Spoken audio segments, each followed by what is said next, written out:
Hey everybody, I'm Rachel Zegler and I play Snow White in Disney's Snow White. And this well is the original well that inspired all of the The speed at which a Disney dream can unravel into a very public nightmare is both fascinating and terrifying, a reminder of how quickly modern fame can shift from adoration to hostility in the age of social media. Just a short time ago, Rachel Zegler was not merely another actress stepping into a role but was being carefully shaped as the future face of Disney's royal lineage, a young star whom the company believed could embody its long tradition of fairytale magic while also appealing to newer generations. She was marketed as the perfect figure to carry a legacy, radiant on red carpets, gracious in interviews, effortlessly charming in photographs, and capable of capturing the spirit of a Disney princess with the simple lift of a hand or a note of song. At the height of her early career momentum, it seemed as if she had walked straight into the crown meant for her, destined to be remembered as the next great face of the studio. Yet, somewhere between the joyous announcement of her casting and the highly anticipated release of Disney's live-action Snow White, that glittering narrative collapsed with breathtaking speed, leaving behind confusion, controversy, and a storm of criticism that no one at Disney appeared fully prepared to handle. The downfall was not due to weak box office numbers, nor to a poorly received performance, nor even to the kind of unlucky timing that sometimes plagues Hollywood projects. Instead, what destroyed the carefully built image was far more subtle and insidious. Her own words, spoken in interviews and press tours, words that spread across social media faster than any promotional campaign could contain. Rather than reinforcing her role as the grateful inheritor of Disney tradition, Rachel seemed to position herself as a critic of it, targeting the very foundation on which the company had built its identity for nearly a century. She openly described the 1937 Snow White as outdated, questioned why the princess required saving at all, and bluntly suggested that the prince's role was less romantic than predatory, labeling him as something of a stalker rather than a hero. Such statements might have been celebrated in a different creative environment. After all, audiences today often appreciate bold retellings, fresh perspectives, and subversive twists on beloved classics. But this was not just any story. This was the story, the cornerstone of the Disney empire, the very first animated feature-length film that had defined the studio and established the magical tone of everything that followed. Generations had grown up with Snow White as their first glimpse of wonder, and to many of those fans, Rachel's critiques felt less like progressive insight and more like an ungrateful dismissal of their own treasured memories. The nostalgia attached to Snow White was immense, and instead of inviting viewers into a reimagined version of that world with warmth and respect, her words came across to many as condescending and dismissive. The backlash was immediate and fierce. Fans didn't want lessons about outdated gender roles, they wanted the comfort of a timeless fairy tale, a chance to relive the magic of their childhoods without feeling lectured. Disney, meanwhile, was caught in an impossible bind. The studio had already poured staggering amounts of money into the project, reportedly around $350 million, a budget on par with some of Marvel's biggest blockbusters, and with so much invested, they could not afford to turn back or recast. Their strategy had always been to promote Rachel as the centerpiece of the film, but now every headline was focused not on groundbreaking CGI, not on the spectacle of lavish set designs, nor on the emotional resonance of the soundtrack, but instead on the actress's off-screen comments and the growing narrative that she seemed embarrassed by the very movie she was promoting. Each new interview clip, each resurfaced quote, added fuel to the fire and shifted public attention further away from Disney's control. By the time additional controversies, like the much-discussed Zegler incident, entered the conversation, the damage had already taken deep root, and what should have been a triumphant reintroduction of one of Disney's most beloved princesses had transformed into an unfolding disaster. Rachel Zegler, once hailed as the chosen face of Disney's future, was now being painted as the figure who had alienated lifelong fans, jeopardized a multi-hundred-million-dollar investment, and unintentionally turned a fairytale opportunity into a cautionary tale about the dangers of modern celebrity, unchecked candor, and the unforgiving scrutiny of the digital age in what was meant to be a dazzling turning point and a desperate attempt to salvage the spiraling narrative surrounding the film. Disney organized an elaborate promotional event at the Alcázar of Segovia, the majestic Spanish castle that had inspired the design of the original Snow White's castle back in 1937, hoping that by returning to the roots of their legacy they might recapture some of the fairytale wonder that had slipped through their fingers. On paper, the plan seemed flawless. The castle, with its towering spires and breathtaking silhouette perched above the Spanish countryside, offered a setting straight out of a storybook, and Rachel Zegler was to be placed at the very center of it all. Dressed in an ornate gown carefully chosen to echo the elegance of a Disney princess, her performance of the song Waiting on a Wish intended to conjure a magical moment for cameras and headlines around the world. Everything had been designed to feel enchanted, from the lighting to the sweeping drone shots, a spectacle that would reassure both investors and audiences that Disney still knew how to deliver the kind of timeless spectacle it had built its empire upon. Yet when the evening arrived, the dream collapsed into something faintly embarrassing, almost surreal in its awkwardness. Rather than a glittering red carpet overflowing with celebrities, beloved alumni, and hordes of enthusiastic fans, the turnout was shockingly underwhelming. A polite scattering of influencers flown in for content creation, a handful of journalists doing their job with minimal enthusiasm, and a small group of children from nearby schools awkwardly filling space in what should have been the most magical promotional launch of the year. The atmosphere, instead of transporting attendees into a living fairy tale, felt more like a forced school assembly or a second-rate community concert staged in a grand venue far too large for the size of its audience. The absence of Gal Gadot, who played the Wicked Queen and whose glamorous presence might have lent star power and gravitas to the occasion, only deepened the sense of failure. Her non-appearance sent rumors swirling, and the spotlight fell squarely on Rachel, who, despite her best efforts, could not mask the discomfort etched on her face. Standing beside director Mark Webb, she smiled tightly for the photographers, but the expressions lacked conviction, giving the impression of two people desperately trying to convince the world, and perhaps themselves, that everything was fine. Beneath the forced grins, though, the cracks were visible. Something felt fundamentally broken. And then, almost as suddenly as the event had come and gone, Rachel disappeared from the public eye altogether. The interviews stopped. The late-night talk show appearances never materialized. She faded into silence at the very moment she should have been everywhere. By the time Snow White finally staggered into cinemas, Rachel was nowhere to be found, save for one solitary, haunting sighting in New York City.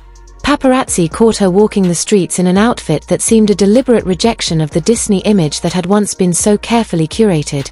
Baggy jeans dragging near the pavement, a shapeless brown sweatshirt, no makeup, hair disheveled and unstyled, her face marked with puffiness around the eyes and the vacant expression of someone who had already accepted the end before the curtain had even fallen. It was an image that spoke volumes, not of royalty or fairy tales, but of exhaustion, defeat, and the crushing weight of unmet expectations. The release of the film itself confirmed the nightmare in stark numbers. Critics were merciless, with Rotten Tomatoes granting the movie a dismal 40% approval and IMDb registering a jaw-droppingly low 1.6 out of 10, a score more commonly associated with rushed low-budget independent projects than with the lavish output of the world's most famous entertainment studio. Audiences, too, recoiled, and the box office implosion was swift and brutal. Against a production and marketing budget that ballooned past $350 million, Disney clawed back only $184 million, a loss so staggering that it didn't merely qualify as a disappointment but as a full-blown corporate disaster, the kind that forces boardroom reckonings and strategy overhauls. This was not just a failed film, it was a cultural misfire, a branding crisis, and an emergency that shook the confidence of the company's leadership. At the very heart of this calamity stood Rachel Zegler, who had once been hailed as Disney's radiant new princess but who, by the end, appeared as nothing more than a fallen figure, a performer caught in the collision between personal candor, corporate ambition, and fan nostalgia.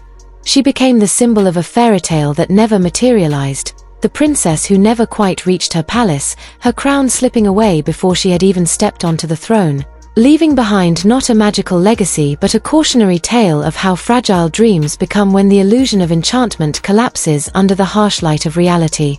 Rachel Zegler did not just lose control of her movie role, she lost hold of the narrative itself, and once that happened, the internet did what it does best. It dismantled her image one mocking meme at a time. It began slowly, with sarcastic Twitter threads, TikTok parodies, and YouTube reaction videos, but soon snowballed into an avalanche of ridicule that seemed impossible to escape. The criticism wasn't really about her singing or her acting. Few even reached the point of debating those qualities, but rather about the version of Rachel that people thought they saw in interviews and press junkets, the version that seemed increasingly disenchanted with the very role she had been chosen to play. To audiences, it looked like she didn't want to be Snow White at all, that she rolled her eyes at the traditions instead of embracing them, and every sardonic grin or clever remark about outdated princess clichés only reinforced that perception. Viewers noticed her body language, her tone, and her tendency to speak with a sharpness that clashed with the carefully polished Disney image.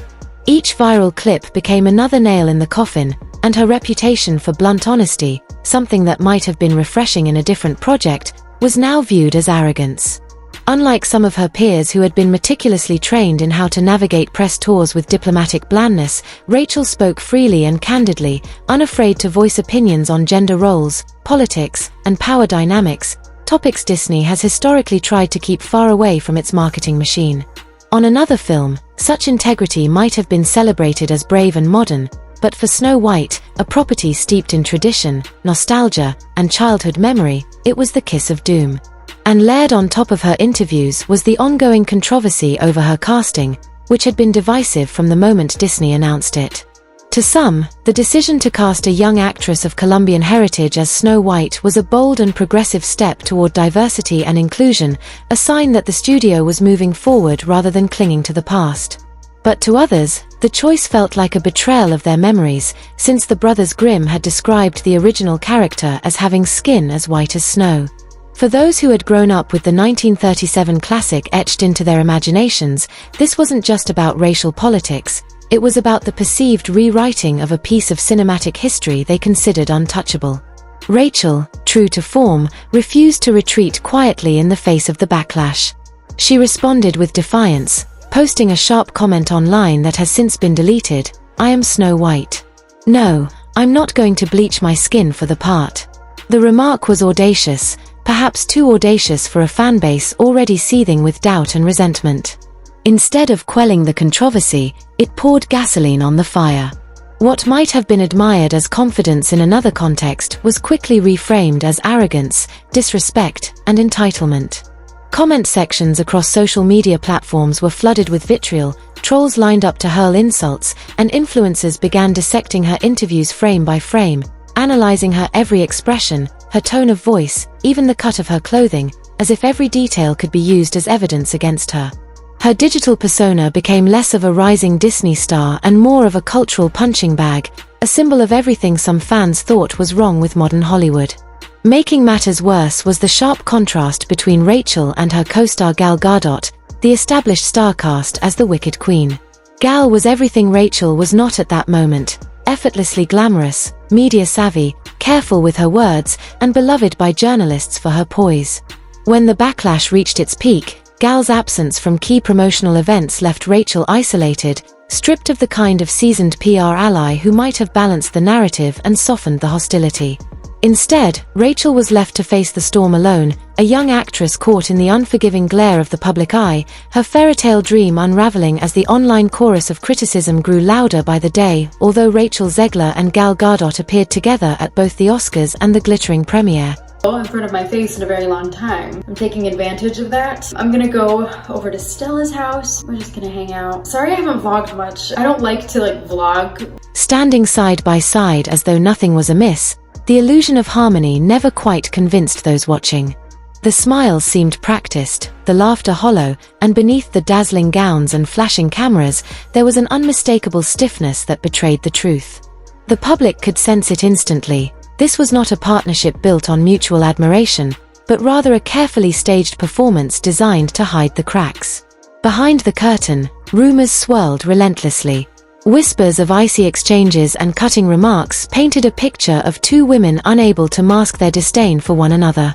Some insiders claimed the hostility was rooted in politics, that clashing ideologies had made even casual conversation unbearable. Others speculated it was professional jealousy, two leading ladies competing for dominance in the same spotlight. Whatever the cause, the tension seeped into everything, and when the film's trailer finally dropped, the fragile facade shattered. Instead of sparking excitement, the preview was torn apart. Critics slammed the score as uninspired, the visuals as lifeless, and the dialogue as wooden. Yet even these critiques were quickly overshadowed by a more volatile debate, the political symbolism buried in the production. Online commentators weaponized the trailer, transforming it into fodder for culture wars, and suddenly the movie was no longer just a movie, it was a battlefield for ideological clashes across the internet. The situation worsened when Rachel herself stepped into the storm, posting a string of fiery political comments in the wake of the 2024 election. Intended, perhaps, as passionate advocacy, her words came across as combative and polarizing. What might have been dismissed as an impulsive rant instead ignited a digital firestorm. One post in particular drew such outrage that it spread like wildfire, eclipsing any discussion of the film itself. Though Rachel quickly deleted it and issued a public apology, the backlash proved irreversible. For many, the incident confirmed their worst suspicions, and from that moment on, the controversy ceased to be about a fairy tale adaptation. It became a referendum on Rachel's character, her values, and what she seemed to represent in a divided cultural landscape.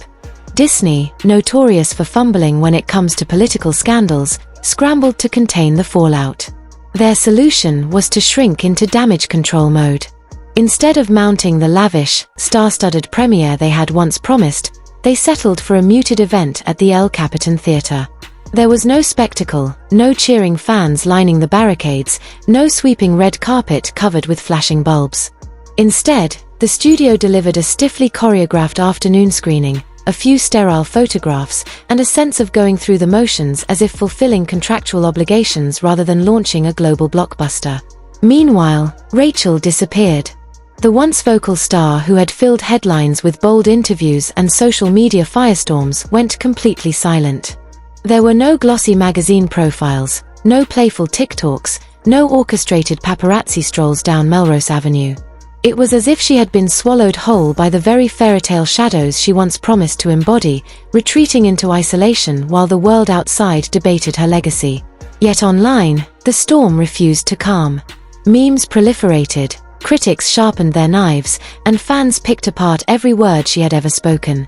In the middle of this uproar, a haunting image surfaced that captured the downfall with almost cinematic precision.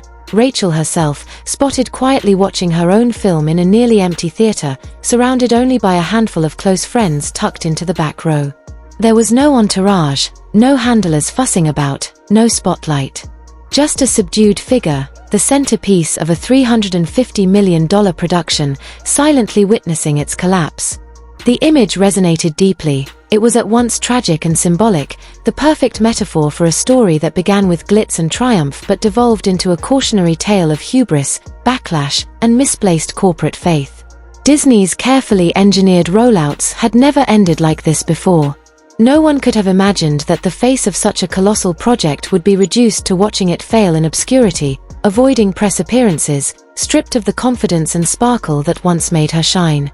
For Rachel, it must have been crushing, a bitter reminder that in Hollywood the spotlight is fickle, and the same stage that crowns someone as royalty can, just as swiftly, leave them stranded in the shadows. That quiet didn't just linger, it thundered across cinemas nationwide, an absence louder than applause.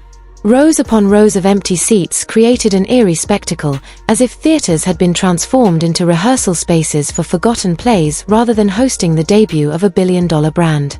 Entire screenings felt more like awkward test runs than celebrations, with ushers leaning against walls and concession stands left untouched. Even Discount Tuesdays, a long-standing trick theaters used to lure hesitant audiences, couldn't salvage the turnout. The truth was unavoidable. The excitement hadn't merely dimmed, it had been snuffed out completely. Audiences weren't just indifferent, they were actively rejecting the film, steering clear of it in a way that felt almost coordinated. In online spaces, the verdict spread like wildfire. Reddit threads filled with mockery, Twitter hashtags pulsed with derision, and YouTube thumbnails screamed in bold fonts, the ultimate woke flop. At the center of this storm was Rachel Zegler, her name plastered across headlines and videos like a scarlet letter of cinematic failure.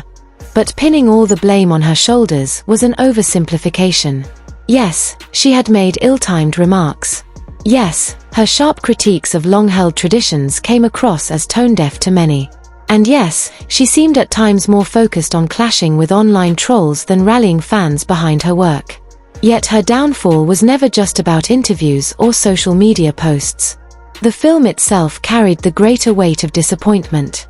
Despite its colossal budget, it felt hollow, an empty shell dressed up with CGI sparkle and corporate gloss. The storyline was muddled, stumbling between half-hearted modernization and a confused reverence for the past. The visuals, far from dazzling, drew ridicule for their plastic, cartoonish quality.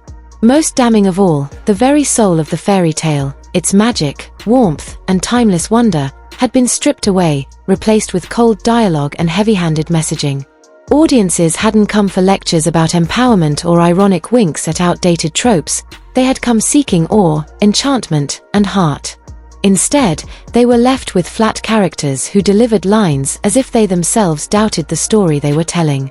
And when the star of your film appears more invested in sparring with Twitter detractors than in embodying her role, the cracks in the kingdom are impossible to ignore.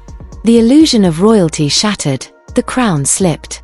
Disney, desperate to reverse the narrative, threw everything it could at the problem. Carefully rehearsed interviews designed to soften Rachel's image, PR-approved Instagram reels highlighting behind-the-scenes camaraderie, soundbites crafted to reignite excitement. None of it worked. The damage was done, and the public had already chosen its villain. Rachel wasn't seen as a misunderstood actress caught in a media storm. She became a symbol, the internet's shorthand for Hollywood's worst instincts. To many, she no longer represented Snow White, but rather the embodiment of an industry obsessed with chasing hashtags and modernization while neglecting the emotional truths that once made their stories immortal. In her collapse, people saw more than just the failure of a single film. They saw a cautionary tale, a warning of what happens when art becomes an experiment in branding rather than a labor of passion. Even her most loyal supporters, the ones who had cheered her on from her West Side Story breakout to the moment she was crowned Disney's newest princess, began to quietly step back. It wasn't that they had suddenly come to hate her, nor that they had turned into part of the online mob that mocked her at every chance. It was something far more subtle and, in many ways, more heartbreaking. She seemed tired. Not just the kind of tired that comes from long days of press tours and rehearsals, but the deep exhaustion of someone who has spent every ounce of energy defending herself against an endless tide of criticism. The wide-eyed girl who once radiated enthusiasm, the fresh face who had captured the world.